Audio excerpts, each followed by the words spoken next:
Delegates arrive in Baku to a major reality check. The venue for this year's climate talks is sandwiched between two oil fields. The so-called nodding donkeys pumping Azerbaijan's oil wealth quietly remind negotiators fossil fuels flow faster than ever. Less quietly, America's next president is doing the same. Leave the oil to me. We have more liquid gold, oil and gas. We have more liquid gold than any country in the world, more than Saudi Arabia. We have more than Russia. The president-elect's campaign promise to pull out of the Paris Agreement couldn't have come at a worse time. This year is expected to be 1.5 degrees warmer than pre-industrial times, the very threshold the Paris Plan was supposed to avoid. Tasked with radically accelerating an end to fossil fuels, the talks already had their work cut out, being hosted once again in a petro-state. There's so much oil and gas right under Baku. Here, the rocks are on fire.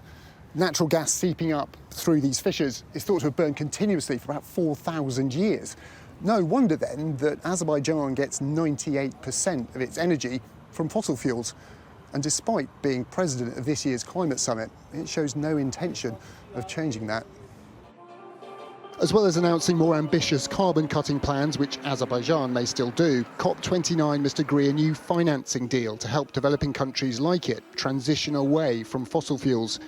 The US was seen as key to that process, and though its negotiators here still serve President Biden, what weight will their words carry if their next boss intends to fire them?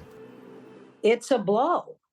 But what I want people to understand is that the federal government is one thing. States in the international community are entirely different. We can continue to work with them in concert with understanding that while we may be delayed again as a result of the Trump administration, that we're not giving up. We're going to keep moving forward.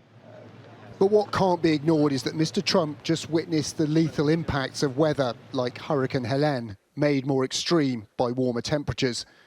More than 72 million Americans would have seen it too and still voted for him. A collective apathy towards climate change that will hang heavy at these talks. Tom Clark, Sky News, Baku.